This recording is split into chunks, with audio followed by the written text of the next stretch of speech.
Bailment में क्या होता है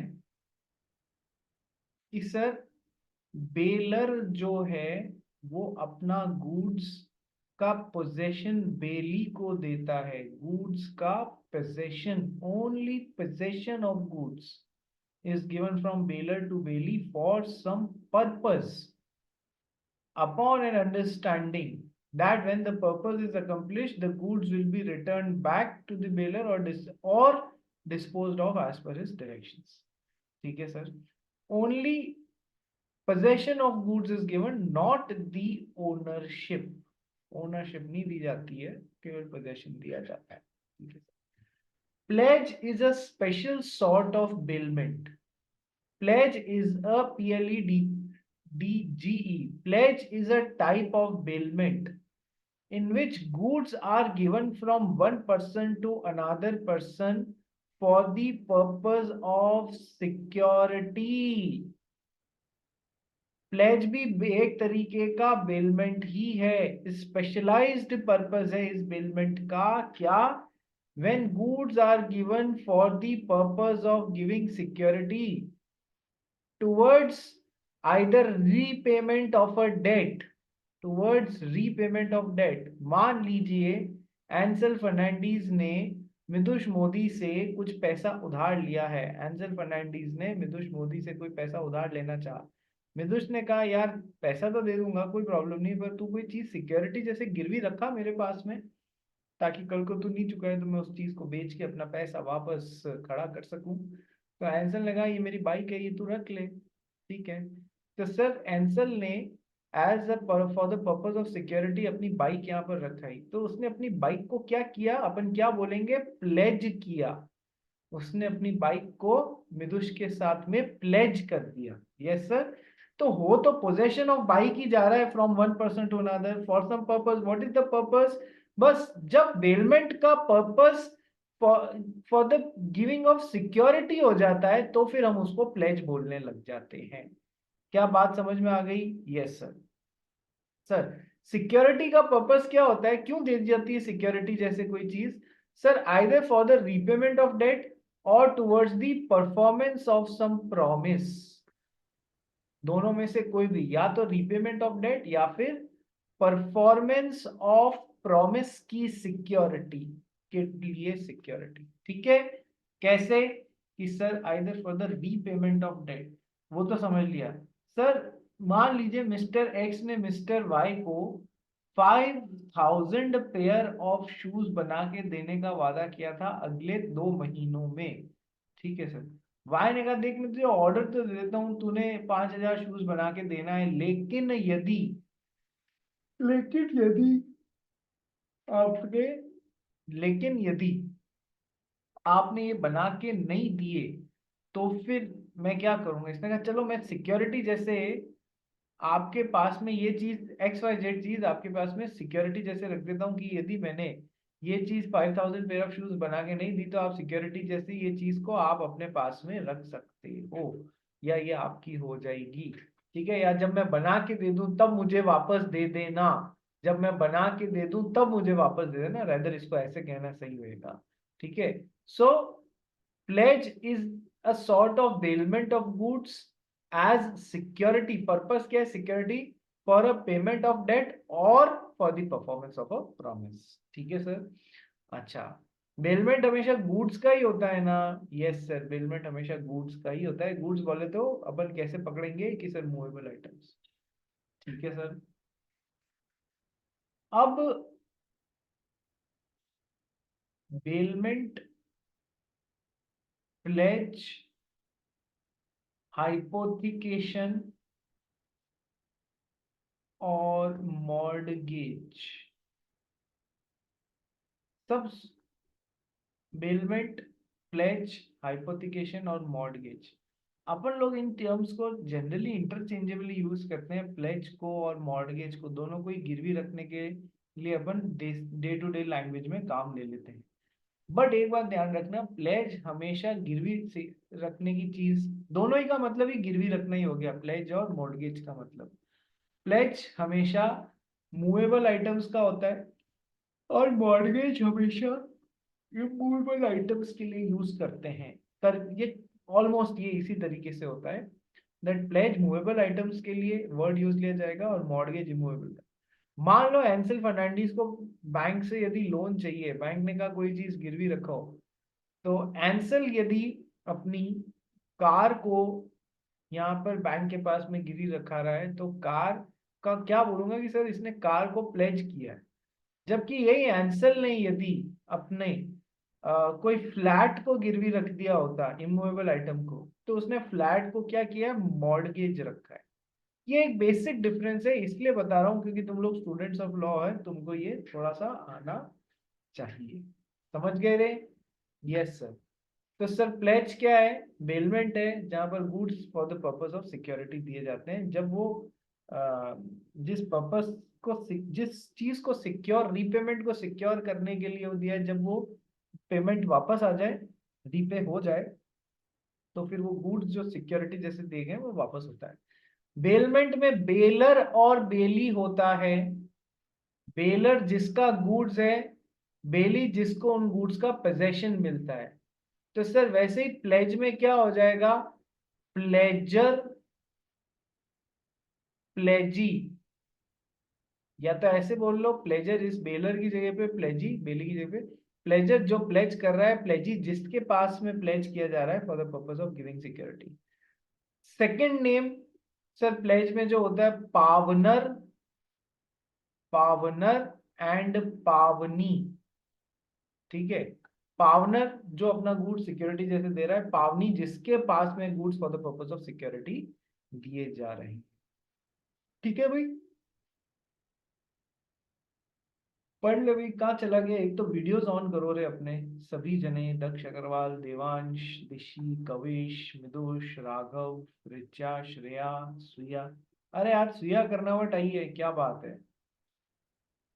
श्रेया बियानी, समझ में आ रहा है तेरे को? हाँ सर। या बस कुछ भी मंचिंग करते करते, पॉपकॉर्न देख खाते खाते मूवी देख रही है? हाँ ठीक है, चलिए जी। हाँ भाई, पावनर और पावनी पढ़ लेना दक्ष अग्रवाल एक बार। Yes, sir. Pledge, Pawnee, Pawnee, Section 172. Pledge is a bailment of goods as security for the payment of a debt or performance of a promise. Pawner is bailer or pledger in the case of pledge. Person who pledges goods as security, whereas pawnee is bailee or pledgee in the case of pledge. Person who receives the goods as security. Example: lending of money against security of jewelry. Jewellery है, यहाँ are missing हो गया है, jewellery है। ठीक है, मान लो हमारी श्रेया बियानी को पैसे की जरूरत पड़ गई थी, तो अपनी ज्वेलरी को गिरवी रख के और पैसे लेके आ गई, तो इसने क्या क्रिएट, इसने कौन सा कॉन्ट्रैक्ट बना लिया? प्लेज का कॉन्ट्रैक्ट बना लिया as per Indian contract act 1872। ठीक है भाई, चलिए नेक्स्ट। अब प्लेज के जैसे बेलमेंट के एसेंशियल एलिमेंट्स पढ़े थे, वैसे ही प्लेज के भी एसेंशियल एलिमेंट्स होंगे। आइए फटाफट पढ़ लेते हैं। पढ़ भाई पहला point. Essentials of a contract of pledge. First, pledge equals to special kind of payment for the purpose of security. So, all the essential elements of bailment must be present. If in exam, essential of pledge comes, then mention all the points of bailment as well. ठीक है, कई बच्चे क्या करते हैं, जैसे मैंने यहाँ पर लिख दिया, क्योंकि प्लेज एक तरीके का बेलमेंट ही है, जो कि सिक्योरिटी के पर्पस वहां पर सिक्योरिटी का हो जाता है। ठीक है, तो फिर बेलमेंट के सारे एसेंशियल एलिमेंट्स आने ही चाहिए। तो बच्चे भी ऐसे ही लिख के आ जाएंगे, अरे ना, उसमें यहाँ पर ऐसा लिखने के बाद में जो उसके बेलमेंट के सारे एसेंशियल एलिमेंट्स है ना, वो भी मेंशन करना। कौन कौन से? जो अपन ने ऊपर पढ़े ना कि सर बेलमेंट के ये सब एसेंशियल एलिमेंट्स हैं। क्या? कि सर एक कॉन्ट्रैक्ट या एग्रीमेंट होना चाहिए, डिलीवरी या ट्रांसफर ऑफ पोजेशन होना चाहिए, पर्पस होना चाहिए। यहाँ पर्पस क्या हो जाता है, बेलमेंट में सिक्योरिटी हो जाता है। जब पर्पस पूरा हो जाएगा तो गुड्स को रिटर्न बैक कर दिया जाएगा या उस हिसाब से डिस्पोज ऑफ कर दिया जाएगा। तो सर ये सब मेंशन करना रहेगा, ऐसा मत लिख देना कि बेलमेंट, चूंकि प्लेज एक तरीके का बेलमेंट है, इसलिए बेलमेंट के सारे एसेंशियल एलिमेंट्स जो हमारे नोट्स के पेज नंबर 120 पे दिए हुए हैं वो सारे आने चाहिए। तो एग्जामिनर भी कहेगा बेटा तुम अपने नंबर भी वहीं पर देख लेना कितने नंबर इस आंसर में मिले हैं। ठीक है, इसलिए ऐसा मत करना, वो सारे भी मेंशन करना और आइए आगे बढ़ते हैं। एक मिनट। हाँ, purpose for the what is the purpose of bailment की sir? Security. Subject matter of the pledge हमेशा गुड्स होंगे। अभी मैंने आज आपको बताया कि sir pledge is a type of bailment. Bailment किसका होता है सर? गुड्स। गुड्स क्या होते हैं सर? Movable items. ठीक है, तो सर प्लेज भी तो मूवेबल आइटम्स का ही हो सकता है। ठीक है, गुड्स का ही हो सकता है। अच्छा, fourth, pledge is possible only for existing goods. Pledge is possible only for existing goods. जब मैं आपको सेल ऑफ गुड्स एक्ट पढ़ाऊंगा ना, सेल ऑफ गुड्स एक्ट में अपन गुड्स को डिटेल में पढ़ेंगे कि गुड्स क्या होते हैं, गुड्स कितने टाइप्स के होते हैं। कि सर एग्जिस्टिंग गुड्स होते हैं, यस सर।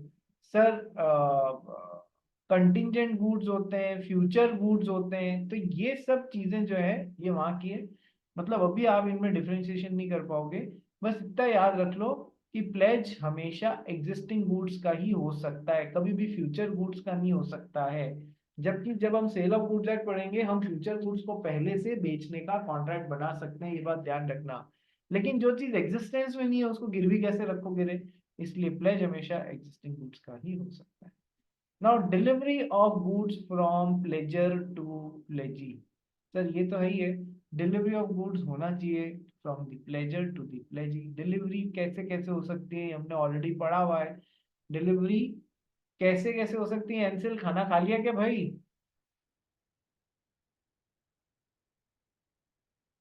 एंसिल,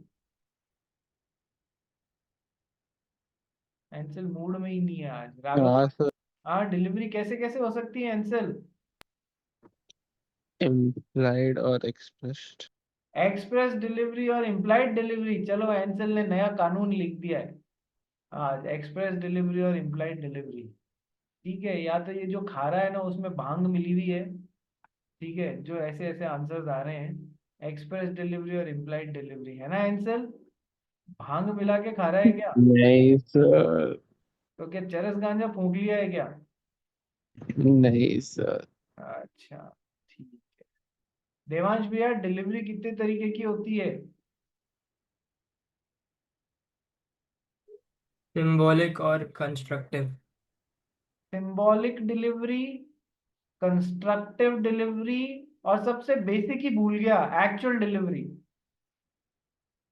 बस उठा के तेरे को दे दी एक्चुअल डिलीवरी, चाबी दे दी गोदाम की जिसमें माल रखा था, सिंबॉलिक डिलीवरी। कंस्ट्रक्टिव डिलीवरी को एक्नॉलेजमेंट डिलीवरी भी बोलते हैं, कितनी बार बताया हुआ है। ठीक है, एंसल फर्नांडीज 11वीं में है या 12वीं में है तू? 12वीं। 12वीं में है, ठीक है। एग्जाम इसी मई में है ना बेटा?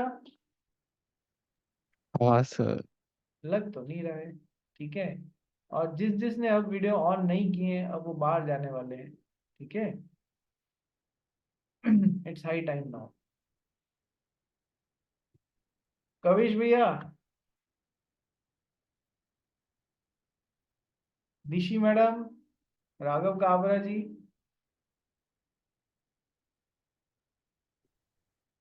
चलिए। राइट्स ऑफ पावनी, अब वही है यार, rights and duties of pawnor and pawnee अपने को पढ़ना पड़ेगा। Rights of pawnee, rights of pawnor वही होंगे जो करीब करीब बेलर और बेली के होंगे। ड्यूटीज ऑफ पावनी, ड्यूटीज ऑफ पावनर। ठीक है सर, तो है अभी ये थोड़ा सा ज्यादा बड़ा नहीं है क्योंकि अपन ने बेलमेंट किया हुआ है ना, इसलिए अपने को इतनी प्रॉब्लम नहीं आई। राइट्स ऑफ पावनी, पावनी कौन सर? जिसके पास में गुड्स एज अ सिक्योरिटी रखाया गया है उसके कुछ राइट्स हैं। जैसे बेली के राइट्स होते हैं वैसे ही पावनी के राइट्स पढ़ेंगे। सबसे पहला राइट है right to retain the pledged goods for. वो क्यों उस माल को जो भी उसके पास में गिरवी रखा गया है, प्लेज किया गया है, उसको अपने पास में रिटेन करके दबा के रख सकता है? सर क्यों रख सकता है? For the payment of debt और परफॉर्मेंस ऑफ प्रॉमिस।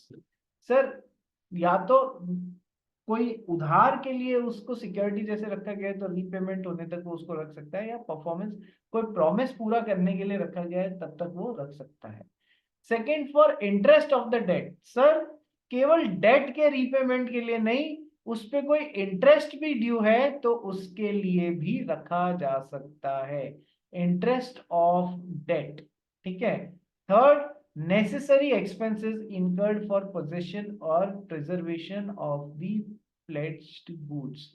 कई बार क्या होता है, माल को यदि आप अपने पास में गिरवी जैसे रख रहे हो तो सर उसके लिए कोई नेसेसरी एक्सपेंसेस हो रहा है, जो कि उस माल को सही से रख रखाव करके अपने पास में गिरवी रखने के लिए, तो उन एक्सपेंसेस के लिए भी आप उन प्लेज्ड गुड्स को अपने पास में रख सकते हो। सर तीन चीजों के लिए, सर जो मेन डेट है उसके लिए, या कोई परफॉर्मेंस ऑफ प्रॉमिस उसके लिए, sir interest of debt, sir उस पर कोई उधार भी बाकी उसके लिए भी रख सकते हैं, और तीसरा उस माल को ढंग से रखवाने में यदि कोई खर्चा हुआ है उस खर्चे को वसूलने के लिए भी आप अपने पास में रख सकते हो। कैसे कि सर मान लीजिए एंसेल फर्नांडीज है, उसको पैसे की जरूरत थी, मनी लेंडर के पास में गया कि ये मेरी भैंस है, ये अपने पास में गिरवी रख लो, और जब मैं आपका पैसा चुका दूंगा तो मुझे मेरा लौटा देना मेरी भैंस, ठीक है। मनी लेंडर ने रख ली, उसके ऊपर रोज चारे और पानी और आदमी की देखभाल पे रोज 100 रुपए खर्च हो रहे हैं। फर्नांडीज 45 डेज बाद आया, यानी कि वो 4,500 रुपए इस बेटे एक्स्ट्रा वसूलने के लिए, apart from the debt, apart from the interest, वो ये जो 4,500 रुपए उसकी मेंटेनेंस पे खर्चे हुए वो भी, उसके लिए भी मैं इसको फर्दर अपने पास में रख सकता है। दक्ष अग्रवाल समझ में आ रहा है या नहीं? आज कहाँ बैठ के पढ़ाई कर रहा है, मिक्की माउस के बीच में या कहाँ पर है? अरे सर, रिश्तेदार के घर पे आया। अरे बाप रे, ठीक है, चलिए, वेरी नाइस। नेसेसरी एक्सपेंसेस उनके लिए भी रख सकता है। एक बार हमारा, मान लो चलो अब रिश्तेदार के यहाँ बैठा है तो चलो थोड़ा सा एक पॉइंट डिस्कस करते हैं। हमारा दक्ष अग्रवाल है, यस सर, दक्ष अग्रवाल बड़ा दिमाग चलाता है, तो इसने एक बार कहा क्यों ना यार अपन ने जो पढ़ाई की है उसको अपने फायदे के लिए काम में लेते हैं, ठीक है sir. Daksh Agarwal became a very successful chartered accountant. इसका DA became CA, wow. So now what happened कि इसकी प्रैक्टिस इतनी जोरदार चल गई कि इसने फेरारी कार खरीदी, यस सर। अब क्या हुआ, फेरारी कार, एक बार दक्ष अग्रवाल को 1 महीने के लिए फॉरेन टूर पे जाने की इच्छा हुई, ठीक है सर। फॉरेन टूर पे जाना था, तो उसने कहा यार फरारी इतनी महंगी मल्टी करोड़ रुपीस की कार है, इसको कहीं ऐसे ही नॉर्मल पार्किंग में छोड़ दूंगा, कोई भी किसी ने भी मेरे को प्रॉब्लम कर दी गाड़ी को तो तकलीफ हो जाएगी, ठीक है। जाके पता किया कि यार स्पेशल पार्किंग जहाँ पर गाड़ी की पूरी देख रेख की जाएगी वहां पर कितने रुपए लेते हैं। उन्होंने कहा सर 1,000 रुपीज पर डे लेंगे, लेकिन गाड़ी को कुछ नहीं होने देंगे, ठीक है। उसने लगाया यार 30 डेज के लिए तो मेरे को 30,000 रुपीज देने पड़ जाएंगे। दक्ष अग्रवाल के भाई मैं बाणिया का बेटा हूँ, मैं ऐसे थोड़ी ना 30,000 रुपये गाड़ी के सिक्योरिटी पे दे दूंगा। तो इसने क्या कहा, सीए बन जाते हैं तो बैंकर्स से जनरली संपर्क हो ही जाता है, यस सर। तो दक्ष अग्रवाल का एक बैंकर दोस्त था, इसने बैंकर दोस्त को याद किया, क्या याद किया कि यार मुझे है ना 1 महीने के लिए लोन चाहिए। कि कितना लोन चाहिए दक्ष जी बोलिए? 1 लाख रुपए का लोन चाहिए। बैंकर को पहले तो हैरानी हुई कि यार दक्ष अग्रवाल को कोई 1 लाख रुपए के लोन की कैसे जरूरत पड़ गई है, तो उसने कहा sir always there for you, कोई अमाउंट इतना बड़ा नहीं है, बोलिए कितने दिन के लिए चाहिए? कि सर 30 डेज के लिए चाहिए। ओके ठीक है सर, सिक्योरिटी जैसे क्या रखाएंगे सर? कि मैं कुछ नहीं, देखो फरारी कार अपनी सिक्योरिटी जैसे आपके पास रखा देता हूँ। ठीक है सर। सर इंटरेस्ट कितना लगेगा? कि सर वैसे तो हम जो लोन है उस पे 10% पर एनम का इंटरेस्ट ले रहे हैं, पर आप तो सर केवल 30 डेज 1 महीने के लिए रख रहे हैं, तो 1 लाख का 10% हो गया कितना? 10,000। 10,000 को भी डिवाइड बाय 12 कर दो, तो सर इतना हम आपसे 10,000 डिवाइडेड बाय 12, कोई 800-900 रुपये जो भी है वो आपका इंटरेस्ट का हो जाएगा। 1 महीने बाद आप 1,08,000 रुपये पे कर देना और हमको अपनी गाड़ी उठा के ले जाना। ठीक है सर। दक्ष अग्रवाल यहाँ पर गया, बैंकर के पास में अपनी गाड़ी रखाई, बोला कि सर थोड़ा सा और जो आपकी गाड़ी को सिक्योर्ड वे में रखने के लिए करीब 2,000 रुपये और खर्च होंगे, हमारे गोदाम में पड़ी रहेगी, कोई कुछ प्रॉब्लम नहीं होगी। तो 2800 रुपए इसने टोटल दिए, 2000 और 800 रुपए। गाड़ी वापस 1 लाख रुपए, 1,28,000 रुपए दिए और उठा के ले आए। कितना पैसा सेव किया? 10% पैसे में काम कर लिया। ठीक है, क्योंकि इसने क्या चीज को समझा? प्रैक्टिकलिटी को समझा। तो बैंकर ने पूछा, सर आप इतने भी गरीब नहीं हो कि आपको 1 लाख रुपए की लोन की जरूरत पड़ जाए, आप सच्चाई बता दो। बोला, भाई बाहर 30,000 रुपए लग रहे थे, तेरे से लोन लिया, तूने वही काम मेरा 2800 रुपए में कर दिया बस। ठीक है, तो in this way intelligent person finds a way. ठीक है, next second, first right of pawnee, जिसके पास में सिक्योरिटी जैसे चीज रखी गई, right to retain the pledge the goods for these 3 things. Second, right to retain, right towards retention of subsequent debts, right towards retention of subsequent debts. एक बार पढ़ इसको, फिर समझाता हूं। The pawnee shall not, in the absence of the contract to that effect, retain the goods pledged for any debt or promise other than the debt or promise of which they are pledged, which is particular lien only, and cannot use as security for the earlier transactions. But such contract, in the absence of anything in the contrary, shall be presumed in regards to subsequent advances made by the pawnee, that is, for subsequent transactions, general lien can be exercised for some goods pledged earlier. देखो ये बहुत typical point है, typical point है।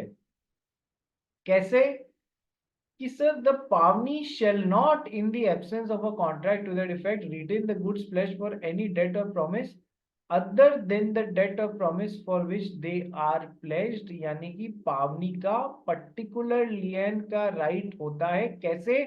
For earlier transactions, but for subsequent advances वो same goods के ऊपर general लियन exercise कर सकता है। ये दो लाइनों को मिला के पढ़ के सर देखो क्या है। मान लो सेम एग्जांपल, दक्ष अग्रवाल ने उस बैंकर से मान लो 1/1/2025 को कोई एक लोन लिया है, लोन नंबर 1 लिया है। ठीक है सर, सर वो किन टर्म्स पे है? कोई सिक्योरिटी है, कोई गारंटी है, वो एक अलग बात है, उसमें हमें पढ़ने को जरूरत नहीं। सेकंड लोन लिया है दक्ष अग्रवाल ने बैंकर से, सर 2/3/2025 को, 2 महीने बाद दिया। ठीक है सर, तीसरा लोन लिया दक्ष अग्रवाल ने सेम बैंकर से, सर 3/5/2025 को, और यहां पर उसने कोई चीज को प्लेज जैसे रख दिया, मान लो अपनी कार को प्लेज जैसे रख दिया। तो सर अभी तक ये कार जो इस थर्ड लोन के लिए प्लेज करी गई है, वो केवल इस थर्ड लोन को चुकाने के लिए एज अ सिक्योरिटी जैसे यूज की जा सकती है। यानी कि पर्टिकुलर लियन, जनरल लियन और पर्टिकुलर लियन बताया है ना? यस, पर्टिकुलर लियन तो जो उस पर्टिकुलर ट्रांजैक्शन के लिए आप उस चीज को अपने पास में फिजिकल पोजेशन दबा के रख सकते हो उस। ठीक है, क्या ये कार इससे पहले वाले ट्रांजैक्शंस के लिए भी एज अ जनरल लियन अपने पास दबा के रखी जा सकती है बैंकर के द्वारा? नहीं, नहीं। लेकिन ये unless otherwise mentioned into this third contract, यानी कि थर्ड कॉन्ट्रैक्ट में ऐसा लिख दिया गया है कि पहले वाले ट्रांजैक्शंस भी के लिए भी ये कार हम अपने पास में प्लेज करके रख सकते हैं, तो फिर ये पर्टिकुलर लियन की बजाय ये कैसा हो जाएगा? General lien. क्या ये कहानी समझ में आई? Yes sir, unless otherwise agreed. Sir ये जो थर्ड ट्रांजैक्शन में सिक्योरिटी रखी गई है, ये ओनली पर्टिकुलर लियन जैसे काम करेगी। किसके वास्ते? As to the previous transactions, as to the previous loans. क्या ये इतना अभी आधा बात समझ में आया कि सर जो इस ट्रांजैक्शन में कोई सिक्योरिटी आ रही है, ये पहले वाले ट्रांजैक्शंस के लिए ना है, ये पहले वाले ट्रांजैक्शंस के लिए सिक्योरिटी जैसे जनरल लियन जैसे यूज नहीं ली जाएगी। क्या ये बेसिक बात समझ में आई? बोलिए यस और नो, बोलिए यस और नो। एवरीवन, एवरीवन समझ में आया? श्रेया बयानी, श्रुति, दक्ष अग्रवाल, यस। आगे बढ़ू? Yes sir. लेकिन सर अब चौथा लोन ले लिया इसने, पांचवा लोन ले लिया इसने, सर सब्सिक्वेंट लोन्स के लिए सर ये कार जनरल लियन के तौर पे काम ली जा सकती है। कहीं कुछ नहीं लिखा हुआ हो तो भी सब्सिक्वेंट लोन्स के लिए जनरल लियन जैसे काम ली जा सकती है। पहले वाले के लिए नहीं ली जा सकती। पहले वाले के लिए केवल तब जनरल लिएन जैसे काम ली जा सकती है यदि थर्ड कॉन्ट्रैक्ट बनाते समय उसमें लिख दिया गया हो कि पहले वाले लोन्स के लिए भी, अदरवाइज ओनली पर्टिकुलर लिएन। लेकिन सर बाद वाले के लिए ये ऑटोमेटिकली इस पे जनरल लिएन होगा। सर थर्ड में जो सिक्योरिटी आई हुई है वो फोर्थ और फिफ्थ में भी काम ली जा सकती है। देखो, but such contract in the absence of anything to the contrary shall be presumed in regarding to subsequent advances made by the pawnee, that is for subsequent transactions general lien can be exercised for the same goods pledged at। got the point? ध्यान रखना है इसको, section 174 थोड़ा सा typical और टेढ़ा है, ठीक है। ये राइट्स ऑफ पावनी है। विदुष जी बोलिए। सर इसका कोई स्पेसिफिक रीजन है? लॉ है ऐसा, मैं क्या करूं अब इसमें, समझा? चलिए,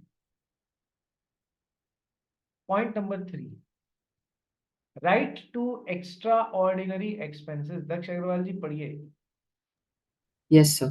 Right to extraordinary expenses, Section 175. Pawnee entitled to receive from the pawner extraordinary expenses incurred for preservation of the pledged goods, but he can only sue the pawner for such expenses and cannot retain the goods towards extraordinary expenses. Note, compare Section 173 with 175 for expenses. 173 और 175 को compare करना है। देखो एक करते हैं। Pawnee is entitled to receive from the pawnor extraordinary expenses incurred for preservation of the pledged goods, but he can only sue the pawnee for such expenses and cannot retain the goods towards extraordinary expenses। Sir क्या extra ordinary expenses भी वो मांग सकता है पावनर से? यदि कोई extra general नहीं, थोड़ा सा ज्यादा उसने खर्च कर दिया, मान लो कोई डायमंड रिंग आपके पास में बैंकर के पास में रखा है, एक तो होता है जनरल लॉकर में रख देना, एक दूसरा कोहिनूर हीरा है यार, वो बैंकर के पास में रखा दिया, उसके लिए उसने 4 गार्ड और लगा के रख के अपने पास में सिक्योरिटी के लिए एक्स्ट्रा ऑर्डिनरी एक्सपेंसेस इनकर कर रहा है या नहीं कर रहा है, तो वो आपसे वसूल सकता है क्या? हाँ सर, वो आपसे वसूल कर सकता है, लेकिन एक्स्ट्रा ऑर्डिनरी एक्सपेंसेस के लिए बैंकर या पावनी पावनर को बस स्यू कर सकता है, उसके लिए उस माल को अपने पास में प्लेज जैसे वो पर्टिकुलर लियन जैसे या लियन जैसे रोक के नहीं रख सकता है, can not retain the goods, ठीक है। तो सर जब यदि अपन 173 और 175 को कंपेयर करें, जो यहाँ मैंने लिख दिया कंपेयर 173 वर्सेस 175, सर ये जो एक्सपेंसेस हैं नेसेसरी एक्सपेंसेस हैं, इनके लिए तो वो उस गुड्स को प्लेज्ड गुड्स को अपने पास में रिटेन करके रख सकता है जब तक कि ये भी नहीं मिल जाते। लेकिन सर एक्स्ट्रा ऑर्डिनरी एक्सपेंसेस वो डिमांड तो कर सकता है, आपके ऊपर केस भी कर सकता है, स्यू भी कर सकता है, लेकिन सर उसको वसूलने के लिए वो उस माल का पोजीशन अपने पास में जबरदस्ती रिटेन करके नहीं रख सकता। ये डिफरेंस है एक्स्ट्रा ऑर्डिनरी एक्सपेंसेस और ऑर्डिनरी नेसेसरी एक्सपेंसेस में टुवर्ड्स राइट ऑफ लियन, ठीक है, याद रखना। Next, fourth number point, pawnee is right where pawnor makes default. Sir pawnor ने पैसा चुकाने में या फिर प्रॉमिस पूरा करने में डिफॉल्ट कर दिया, वो नहीं कर पाया, तो सर अब पावनी का क्या राइट है? पढ़ना भाई। If pawner defaults in the repayment of debt or performance, pawnee has following rights. First, right to sue plus retain the pledged goods. Pawnee may bring a suit against pawner regarding the debts of promise plus retain the goods pledged as a collateral security. ठीक है sir, वो है ना, आपको आपके ऊपर case तो कर ही देगा और रिटेन भी कर सकता है प्लेज्ड गुड्स को अपने पास में। हाँ सर, दोनों रिटेन भी करके रखेगा, केस से भी पैसा वसूल सकता है और उस चीज को, गिरवी वाली चीज को रिटेन भी करके रख सकता है, ठीक है। तो pawnee may bring a suit against pawnor regarding the debt और promise plus retain the goods placed as a collateral security. बोल भाई दक्ष अग्रवाल। सब पहले पहले क्या करेगा, मतलब स्यू करके पैसे वसूलेगा कि प्लेज गुड्स को बेच के? ये उसका ऑप्शन है, ये उसके ऑप्शन पे है, मतलब अकॉर्डिंग टू हिज डिस्क्रिशन वो कर Yes. सकता है। ये तुमने पैसा नहीं चुकाया, तुम्हें माल भी, ये देखो ना नेक्स्ट पॉइंट पढ़ेंगे, right to sell the goods, ये भी उसका राइट है। पहले इसको पढ़ ले एक बार। Right to sell the goods. Pawnee may sell the goods pledged on giving the pawner reasonable notice of the goods of the sale before selling. Sale made without such notice is void. ठीक है, एक बार notice जरूर देना पड़ेगा। देखो अभी इसने पूछा सर पहले क्या करेगा, कि सर वो गुड्स भी चाहे तो बेच सकता है विदाउट स्विंग, लेकिन गुड्स बेचने से पहले उसको एक नोटिस जरूर देना पड़ेगा कि भैया मैं तेरे गुड्स बेच रहा हूं, तू आगे अभी भी करना चाहे तो कर ले। दक्ष अग्रवाल ने क्या पूछा था, दक्ष अग्रवाल ने पूछा था कि सर ये मिस्टर एक्स ने बैंक के पास में अपना एक लोन लिया 10 लाख रुपए का, उसके लिए अपना कुछ गुड्स गिरवी रख दिया, यहाँ पर प्लेज किया, तो सर अब बैंक जो है वो केस करेगा इस पे वसूलने के लिए, या फिर इस प्लेज्ड गुड्स को बेच के अपना वसूल सकता है। देखो यहाँ पर वर्ड क्या यूज लिया गया है, पावनी में ब्रिंग अ सूट। मे का मतलब क्या होता है, उसकी इच्छा है, चाहे तो करे चाहे तो नहीं करे, ठीक है। तो कोई कंपल्शन नहीं है कि पहले केस ही करो, फिर वहां केस नहीं जीत पाए तो माल बेचो, वो उसकी इच्छा है, पहले माल बेचना चाहता है तो वो माल बेच भी सकता है। लेकिन सर माल प्लेज्ड गुड्स को बेचने से पहले उसको यहाँ पर एक नोटिस देना पड़ेगा। नोटिस दिए बिना माल बेच दिया तो तकलीफ हो जाएगी, ये अभी पढ़ते हैं कैसे। पर सेकंड राइट क्या है, right to sell the goods, Pavni may sell the goods pledged on giving the Pavner a reasonable notice of the sale before selling. Sale made without such notice is void. Sir यहाँ पर notice दिए बिना कि तेरा माल बेच रहा हूं मैं, यदि उसने ये माल बेच दिया तो वो सेल वॉइड है, जिसको भी बेची गई वो वॉइड सेल है, वो उस पर अपना अधिकार नहीं जमा पाएगा, ये सेल वॉइड होगी, ठीक है। अब समरी क्या है, आओ, right to resell the goods की समरी क्या है कि sir conditions for sale of goods, यदि बैंक वाला या पावनी माल बेचना चाह रहा है तो उसके लिए सबसे पहली जरूरत बात क्या है, pawnor failed to repay the debt, या तो उसने डेट वापस चुकाया नहीं है, या फिर he failed to perform the promise, या फिर डेट के लिए सिक्योरिटी दी थी वो नहीं कर पाया, या प्रॉमिस परफॉर्म करने के लिए थी वो नहीं कर पाया, दोनों में से जो भी था। सेकेंड, पावनी जो बैंक है, he gave reasonable notice to Pavner of his intention to sell the goods. मैं तेरा माल बेच रहा हूं भाई, ठीक है, I am giving you the notice क्योंकि तूने मेरी सिक्योरिटी नहीं चुकाई, तो टाइमली मैं तेरे को बता रहा हूँ ये बात, ठीक है। Next, effect of sale of goods. देखो कई बार क्या होता है कि है ना, पावनी ने जो माल बेचा है वो कम होता है जितना अमाउंट ड्यू उससे, कई बार वो माल पूरे पैसे पे बिक नहीं पाता है, कई बार ज्यादा पैसे पे बिक जाता है। तो सर आगे कैसे बढ़ेंगे, आओ देखते हैं। Effect of sale of goods, now if the, अच्छा उसने नोटिस दिए बिना बेच दी तो वो सेल वॉइड है, उसका कोई मतलब नहीं है, गलत है। If sale proceeds is less than the amount due, sir यानी कि अभी मान लो दक्ष अग्रवाल ने बैंक से कोई लोन लिया था 10 लाख रुपए का, ब्याज समेत ये लोन चला गया 12 लाख रुपए का, ब्याज समेत 12 लाख रुपए का लोन चला गया। अब इसने जो भी चीज गिरवी रखाई थी वो बिकी है मात्र 11 लाख रुपए की। सेल प्रोसीड्स कितना है, प्रॉपर नोटिस वगैरह देके बेचा, सेल प्रोसीड्स कितना है सर, 11 लाख रुपए का ही मिला है। Sale proceeds is less than the amount due. Pawnee में recover deficit from the pawner, बाकी का जो 1 लाख रुपए का डेफिसिट है ना, ये अभी भी इससे वसूलने के लिए जो भी एक्टिविटी करनी है, केस करना है वगैरह सब कर सकता है, ठीक है sir. But if the sale proceeds is greater than the amount due, sir loan था 12 लाख रुपए का और जो उस चीज को बेचा जो भी गिरवी पड़ी हुई थी, तो पैसा कितना मिला सर, 13 लाख रुपए का पैसा मिल गया, यानी कि 1 लाख रुपए का सरप्लस मिल गया। इतना तो हमारा ड्यू हमारे लिए था भी नहीं, उस आदमी को हमें इतना चुकाना भी नहीं था, सरप्लस मिल गया सर।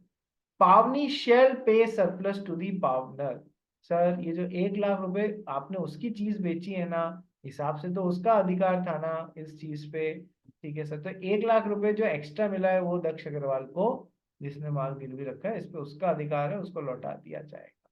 बात समझ में आई, पावनी शेल पे सरप्लस टू पावनर, बात समझ में आई। ये कहानी कैसे, effect of sale of goods, ये पूछे ना what are the conditions for sale of goods, क्या क्या बातें जरूरी हैं, pawnor fail to repay the debt या परफॉर्म प्रॉमिस, और उसको एक रीजनेबल नोटिस दिया गया है। और इफेक्ट क्या है, सेल प्रोसीड्स कम है तो मांग सकते हो, सेल प्रोसीड्स ज्यादा है तो नहीं मांग सकते, ज्यादा है तो लौटानी पड़ेगी जो एक्स्ट्रा अमाउंट है। ये इतनी बातें समझ में आ गई? बोलिए यस और नो। ठीक है, प्लेज क्या होता है? नंबर 1। प्लेज के असेंशियल्स क्या होते हैं? नंबर 2। नंबर 3, राइट्स ऑफ पावनी। ठीक है, चलिए अब अपन राइट्स ऑफ पावनर करना स्टार्ट करें। विदुष मोदी, हाँ सर। क्या हो गया, क्या बोला? हाँ सर। विदुष मोदी कहाँ बैठ के पढ़ाई कर रहा है? सर ड्राइंग रूम में हो तो लोग थोड़ा बात कर रहे हैं। तो तेरे रूम में चला जा बेटा, ऐसी क्या बात हो गई? कोई आ रहा है बीच बीच में तेरे को डिस्टर्ब कर रहा है, फिर तू भी मस्ती से बादाम का दूध पीते हुए और पढ़ाई कर रहे हैं। चलिए नेक्स्ट आ जाइए। Rights of pawnor. अभी मैं है ना, पहले मैंने क्या कराया आपको, राइट्स ऑफ पावनी।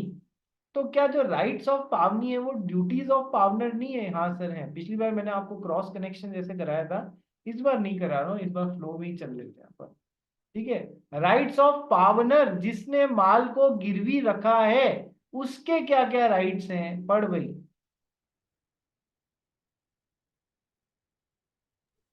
हाँ sir. Rights of pawners. Pawner equals to bearer of the goods. So pawner has all the rights of the bailor. ठीक है, Rights to जैसे बेलर के क्या क्या राइट्स होते हैं कि सर जब माल जो है उसका